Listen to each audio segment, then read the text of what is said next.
So thanks again to Polly Tippins, Professor of Physics at Southern Polytechnic State University. This is Chapter 8B, Work and Energy.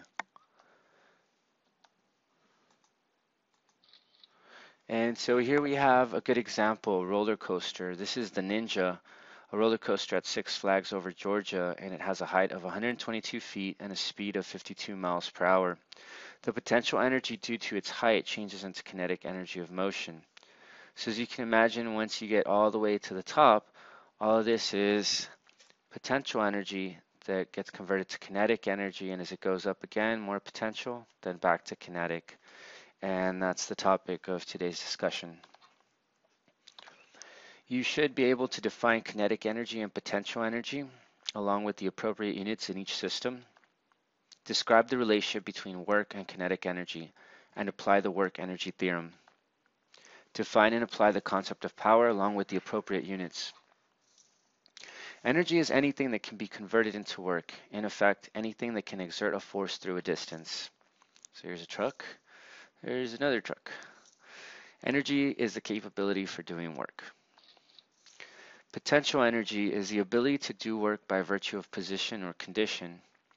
So a suspended weight has gravitational potential energy.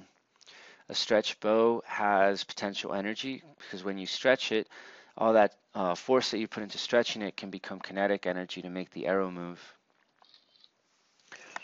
Here's an example problem. What is the potential energy of 50 kilogram person in a skyscraper if he is 480 meters above the street below?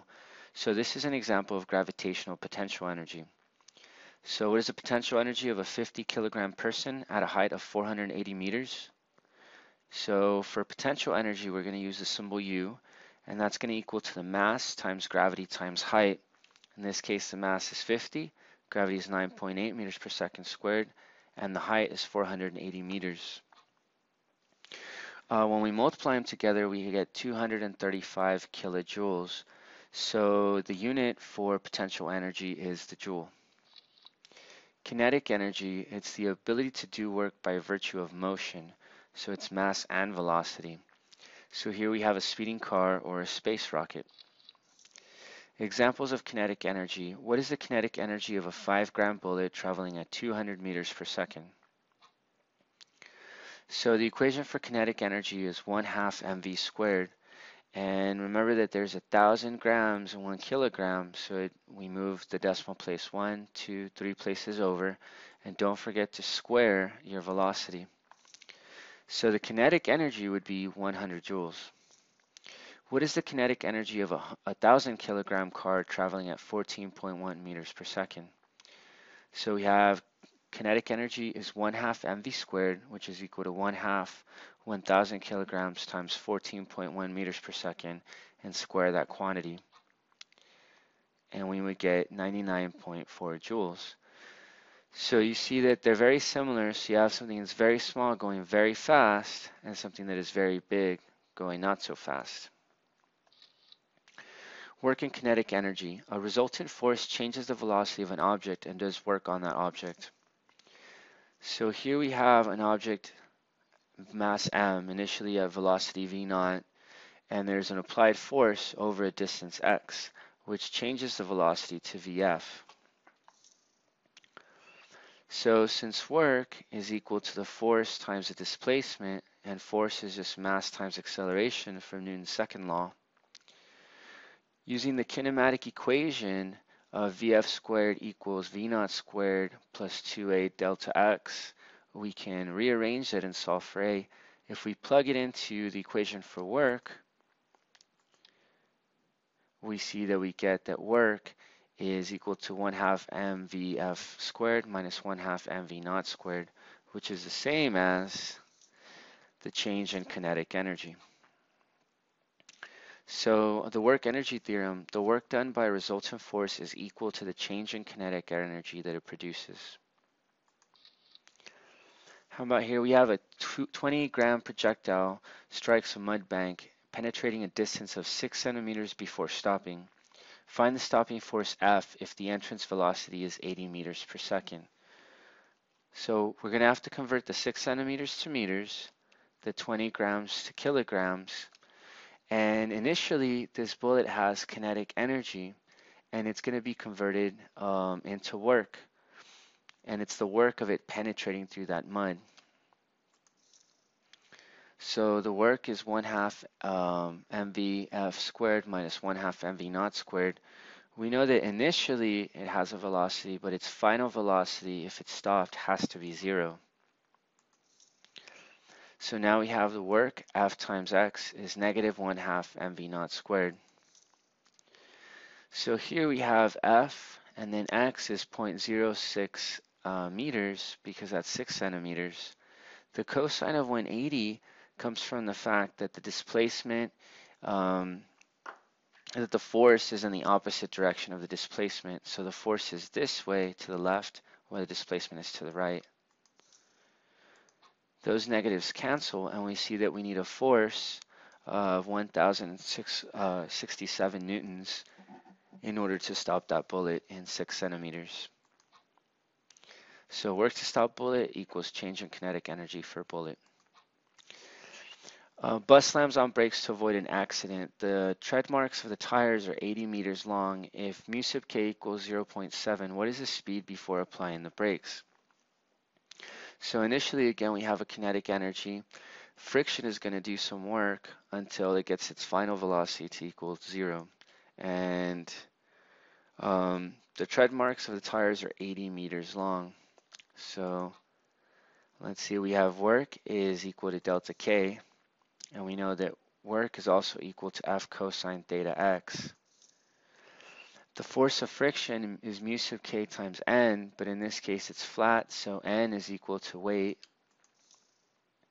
And so the work is equal to the force done by friction times the displacement. And we know that the final velocity is going to be 0 because it's going to come to a stop. And the change in kinetic energy equals the work. So notice that the negatives cancel each other out. And now we have that v sub naught is the square root, and the 2 gets multiplied on both sides, so that's where we get the 2.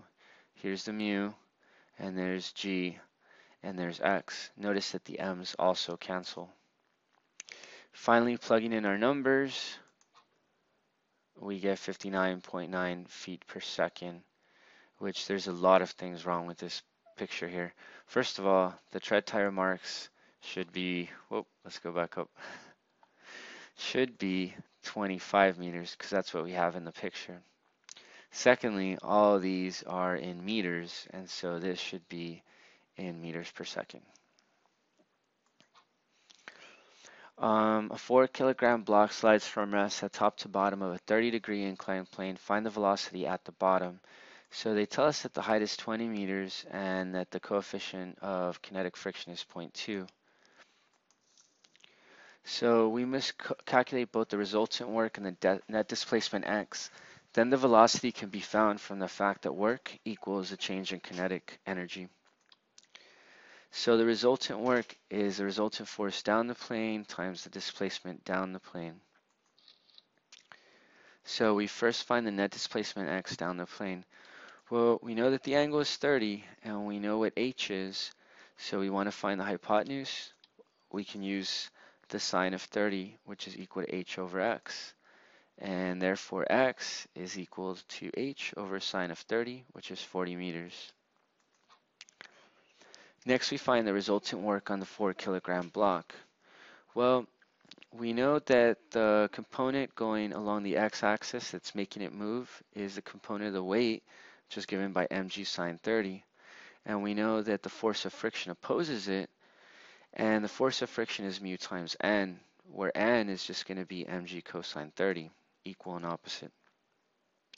So here we have the x component of the weight, which is 19.6 newtons. And here we have the y component of the weight, which is mg cosine theta, which is 33.9 newtons. So to find the resultant force, we take this, which is mg sine theta, minus the force of friction. But the force of friction is mu times n, and n is equal to 33.9. So we can get that the resultant force is mg sine theta minus mu times n, and mu is 0.2, so we can plug in our numbers, and so finally we get 12.8 newtons. So when we subtract the component of the weight going along the x-axis, and we subtract the force of friction here, so it'd be the 19.6 minus this part, we get 12.8. So that is the net force down the plane. So finally, it's the net force times the displacement, which we calculated earlier is 40 meters. So the net amount of work is 512 joules. Finally, we're able to apply the work energy theorem to find the final velocity. If initially we say the velocity is 0, then the work has to equal to 1/2 mvf squared. So the resultant work is 512 joules. Work done on block equals the change in kinetic energy of the block. V sub naught is 0. So 1/2 Vf squared has to equal to 512. So we know that it's 1/2 and the mass is 4 kilograms. And so if we divide both sides by 2 and then take the square root, we should get 16 meters per second. Power. Power is defined as the rate at which work is done. If we were taking calculus, we would see it's the derivative of work with respect to time. So in this case, it should be work divided by time, or also force times the displacement, which we'll say is r in this case, divided by time. And for this example, we have that the work done is the weight, so the mass of 10 kilograms times gravity, taken up over that displacement, which should read h instead of r, and this is done in 4 seconds, so we can find the power, which is 490 joules per second, and a joule per second is also known as a watt. The power of 1 watt is work done at a rate of 1 joule per second. So 1 watt is a work done at the rate of 1 joule per second. A kilowatt is 1,000 watts. And in the United States, sometimes we use foot-pounds per second, or the horsepower. So we're talking about cars, we're talking about horsepower. If you went to Europe, you would talk about kilowatts of power. So what power is consumed in lifting a 70 kilogram robber 1.6 meters in 0.50 seconds? So power is work over time. The work is the force times the displacement. The force is mass times gravity times the height. And plugging in our numbers, we get 2,220 watts. So just easy plug and chug. 1,000 kilogram cheetah moves from rest to 30 meters per second in 4 seconds. What is the power? So recognize that the work is equal to the change in kinetic energy. So we have the work energy theorem here. And if they initially start from rest, then the work is just equal to 1/2 the final velocity squared. So we can plug in the final kinetic energy in place of the work. So that's 1/2 times 100 kilograms times 30 meters per second squared divided by 4 seconds. And that gives us the power consumed, which was 1.22 kilowatts. So in other words, the power that a cheetah has is 1.22 kilowatts, or 1,220 watts. Power and velocity. Recall that the average or constant velocity is distance covered per unit of time. V equals x over t. So since I have power is F times x over t, if I associate the x and the t, well, that just gives me V. So that's the average velocity. So I can also find the power by taking the force and multiplying it by the average velocity. If power varies with time, then calculus is needed to integrate over time, but we won't need that in this class. What power is required to lift a 900 kilogram elevator at a constant speed of 4 meters per second? Here's our speed, and it's 4 meters per second. The force is just mass times gravity because it has to overcome the weight. and plugging in our numbers, we get it's 35.3 kilowatts. So again, power is work over time or force times velocity. What work is done by a 4 horsepower mower in 1 hour? So we would have to convert for this one, and since we're not really concerned with American units, we'll go ahead and skip this part. So in summary, the potential energy can be is the ability to do work by virtue of position or condition. In this case, we only talked about the potential energy due to gravity, but it could also be the potential energy due to chemical bonds, such as fuel and gasoline, or in food.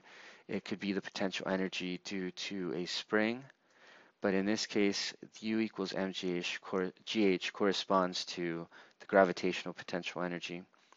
Kinetic energy is the ability to do work by virtue of motion, so mass and velocity. Remember to square the velocity. The work energy theorem, the work done by a resultant force is equal to the change in kinetic energy that it produces. So work is equal to the change in kinetic energy.